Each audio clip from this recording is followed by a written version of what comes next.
நண்பர்கள் அனைவருக்கும் இருவர் சேனலின் வணக்கங்கள். இன்னைக்கு நம்ம கிரிக்கெட் அப்டேட்ல எதை பத்தி பார்க்க போறோம்னா, இந்த இந்திய அணியை வச்சுக்கிட்டு ஒன்னும் பண்ண முடியாது, இப்படிப்பட்ட அணியை தேர்வு செஞ்சதுக்காக கம்பீர் மற்றும் அகர்கரை கடுமையான விமர்சனம் செஞ்சிருக்காரு இந்திய அணியோட முன்னாள் வீரர். 2025 ஆசிய கோப்பை தொடருக்கான இந்திய அணி தேர்வு முன்னாள் வீரர்கள் மற்றும் ரசிகர்கள் மத்தியில பெரும் சலசலப்பை ஏற்படுத்தி இருக்கு. இந்த நிலையில தான் இந்திய அணியோட முன்னாள் கேப்டனும் முன்னாள் தேர்வுக்குழு தலைவருமான கிருஷ்ணமாச்சாரி ஸ்ரீகாந்த் இந்த இந்திய அணி தேர்வை மிக கடுமையா விமர்சனம் செஞ்சிருக்காரு. இந்த இந்திய அணியை வச்சுக்கிட்டு ஆசிய கோப்பையை வேணும்னா ஜெயிக்கலாம், ஆனா அடுத்த வருஷம் நடக்க இருக்கிற T20 உலக கோப்பையை ஜெயிக்க முடியாது அப்படின்னு கிருஷ்ணமாச்சாரி ஸ்ரீகாந்த் தேர்வுக்குழுவை கடுமையா விமர்சனம் செஞ்சிருக்காரு. அது மட்டும் இல்லாம அஜித் அகர்கர் தலைமையிலான தேர்வுக்குழுவோட முடிவுகள் தன்னை அதிர்ச்சியில் ஆழ்த்தி இருப்பதா ஸ்ரீகாந்த் தன்னுடைய யூடியூப் சேனல்ல காட்டமா பேசியிருக்காரு. அடுத்த 6 மாசத்துல T20 உலக கோப்பை வர இருக்குது, அதுக்கான தயாரிப்பா இது அப்படின்னு ஒரு கேள்வியை எழுப்பியதோடு, இந்த அணியை வச்சுக்கிட்டு உலக கோப்பைக்கு செல்ல போறீங்களா? தேர்வாளர்கள் எப்போதுமே முன்னோக்கி தான் போகணும், ஆனா அதுக்கு பதிலா இந்த தேர்வுக்குழு பின்னோக்கி தான் போயிட்டு இருக்கு அப்படின்னு தேர்வுக்குழுவையும் விமர்சனம் செஞ்சிருக்காரு. குறிப்பா 2025 IPL சீசன்ல சிறப்பான ஆட்டத்தை வெளிப்படுத்த தவறிய ரிங்கு சிங், சிவம் டூபே மற்றும் ஹர்ஷித் ராணா ஆகியோருக்கு இந்திய அணியில இடம் கொடுத்ததை ஸ்ரீகாந்த் கடுமையா கேள்விக்கு உட்படுத்தி இருக்காரு.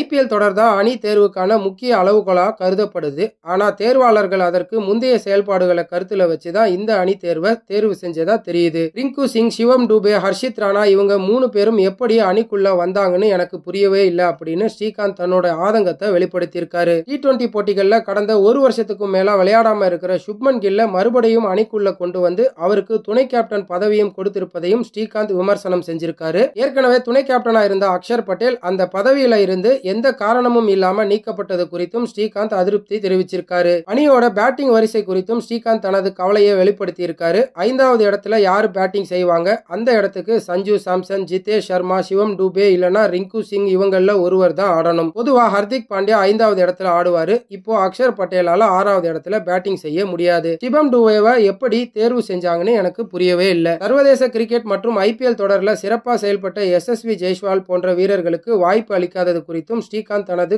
வருத்தத்தை தெரிவிச்சிருக்காரு. ஒட்டுமொத்தமா ஸ்ரீகாந்தோட இந்த கடுமையான விமர்சனங்கள் ஆசிய கோப்பைக்கான இந்திய அணி தேர்வு குறித்த சர்ச்சையை மேலும் பெருசாக்கி இருக்கிறது. இந்த அணி கலவையோட இந்தியாவால அடுத்த T20 உலக கோப்பையை தக்க வைத்துக் கொள்ள முடியுமா அப்படிங்கிற பெரிய கேள்விக்குரிய அவரு எழுப்பியிருக்காரு. கிருஷ்ணமாச்சாரி ஸ்ரீகாந்த் எழுப்பியிருக்கிற இவ்வளவு விமர்சனங்களும் சரிதானா அப்படிங்கிறத கமெண்ட் செக்ஷன்ல கமெண்ட் பண்ணுங்க. மேலும் இந்த மாதிரி கிரிக்கெட் அப்டேட்ஸ்க்கு நம்ம சேனலை சப்ஸ்கிரைப் பண்ணிக்கோங்க. கூடவே பக்கத்துல இருக்கிற பெல் பட்டனை கிளிக் பண்ணி அதுல இருக்கிற ஆப்ஷனால செலக்ட் பண்ணிக்கோங்க.